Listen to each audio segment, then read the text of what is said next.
You've found the time to record the mountain of content for the day, and now you have to hand it over to be edited so that it can be turned into something that people can actually watch and hopefully turn into sales or leads for your business. This is where the team editor playbook comes in handy. When the editor is MIA, or even worse, you are the editor, everything falls apart. So we've been here, it sucks. I remember editing videos late at night, just wondering, what am I doing with my life? I'm supposed to be building my business, not editing these videos, listening to myself talking all day. So what we want to do here is, instead of us as the founders editing, we want to run the business, because who's going to do that if you're not doing that? We want to bring back all the focus, the energy, and the time and do that work. Now, we were doing this, we were spending all the time editing, none on the business, not getting enough content, because guess what? We're not professional editors. We don't know how to do this fast. You've got a business to build. Chasing and training editors how to do the basics shouldn't be a core activity or priority. So in this video, I'm going to show the exact process that we're using to build our team of editors. We have a bunch of superstars editing this video right now, and I'm going to show you how to integrate them into the team so that you can scale content, protect your time, and finally hire creative content like someone who's an expert. Like, who doesn't want to be that? So let's keep going. So what are we going to cover? You need this person right here. That's the person you need. And we're going to talk about why you need to hire multiple editors, why you actually need them, more than one, how you need to build your dream team, what you need to look for, and how you need to integrate them into the business. All right. So it all boils down to this. We don't want to be spending all our time on content and none of the time on the business. We want to be doing the opposite. You're a founder, not a video editor. You've got bigger fish to fry. I'm going to keep talking on this point because it is important. Now, if you're building a business, the last thing you want to be doing is editing videos. I can promise you that. It's a misuse of your time, your focus, and energy. There are professionals that you can hire for this, and they actually don't cost that much money. You should be focusing on the biggest constraint, holding your business back from growing, and doing everything to solve that. And if that is editing, then we need to be focusing on this right now to fix that so we can move on to the next problem. The big question, the burning question everyone's asking is, why do you even need an editor? I can do this on CapCut on my phone,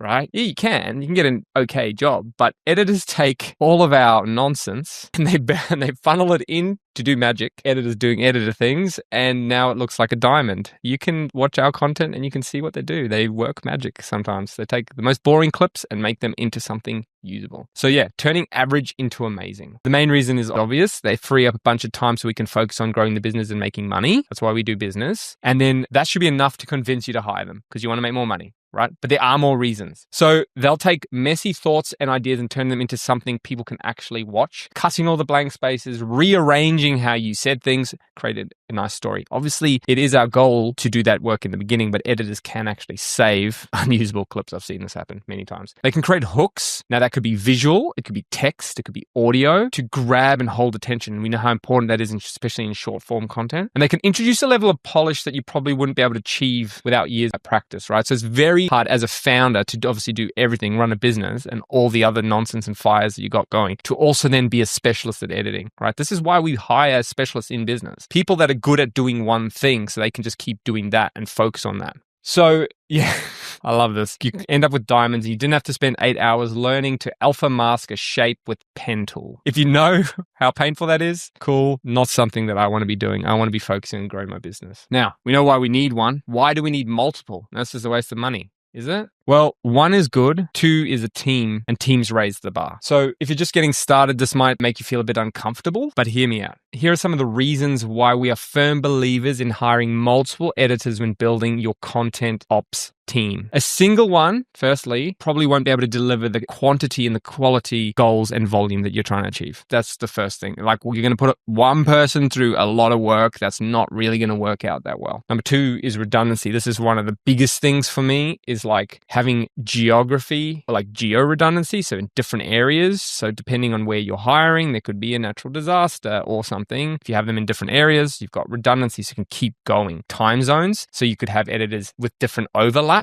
So you can almost create a 24-hour machine, which is great if you're doing a lot of volume. And then emergencies. So this could be a family emergency, a personal emergency where that editor just has to step out. Now, guess what? If you got one, everything comes to a grinding halt. And that is not a great place to be. Or even they just want to take a holiday. They're sick, they want to take a holiday. There's lots of reasons that people just don't rock up. So having multiple means that you don't have that problem. You constantly keep moving forward. I think this is the goal in business. We want to create systems and processes that just means the engine can keep moving. And finally, we want multiple so they can challenge each other and actually become better. Iron sharpening iron. We want them to be able to push each other forward so that the content gets better. We see this in practice all the time, and it's one of the massive reasons why we look at this. You don't want to have old mate here all by himself. 2 people or more makes a great team. Now, how do we build the dream team, right? And no, that's not the Harlem Globetrotters, Daryl. So we need to look at creating a team like the Chicago Bulls in the 95-96 season, right? How do we do that? We think these are some of the key things you need when building and looking at how to create a team like this. So here are some of the options you can choose, right? So when you're looking for editors,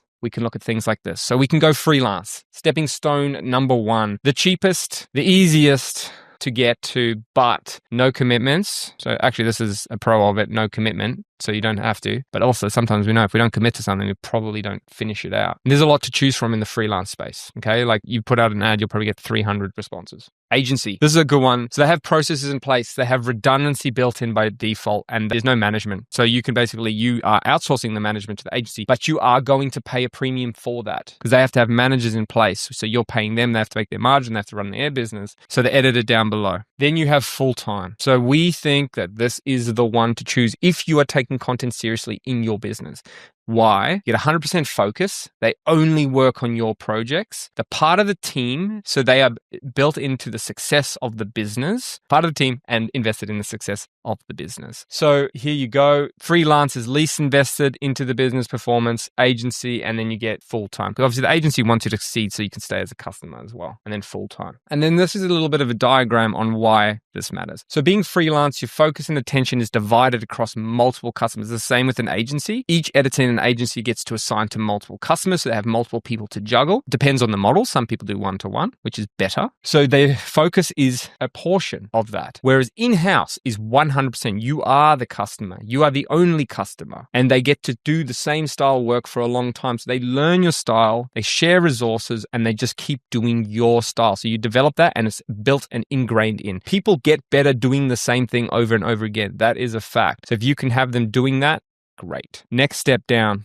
for us is remote versus local. So remote is more talent for a relatively lower cost. So like the way I put it is we have different minimum wages across things. We have different currencies. In Australia, for instance, where I am based, our minimum wage is higher. Our cost of living's way higher. And then the minimum play to get someone is like 70 to 80 grand, right? Realistically, if you look at that, if you were to outsource for 80 grand, you would be getting a top person, not an entry level. So that's what it means, higher talent for relative cost. You get the ability to work overnight if how you choose and set up your time zones. Like you don't have to house them. So you don't have to create an office space to put them in when you do remote. So remote can be in the same country as well. It doesn't have to be international. And then you also end up having better processes, because you have to have them. You can't patch them up locally. You can't be, oh, let me just help you here quickly. Oh, you forgot that thing. Because you're working across time zones, you want to set up your processes so that it runs smoothly, asynchronously. So it forces you to. Local has its advantages as well. In person, so you can walk up to the person, tap on the shoulder. Now, you can see if that's good or bad. Interrupting in the middle of work, I don't know. There's pros and cons to it. There's quick turnaround, and it's easier to build culture. That's very key, and it's something it's much harder to do with remote, is to build culture,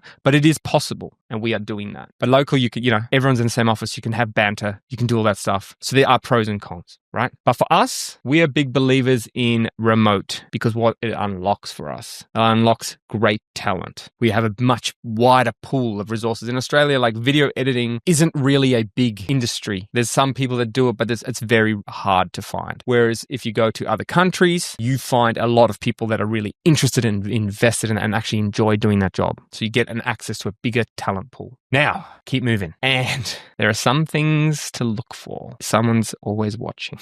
I don't know why that is even in here.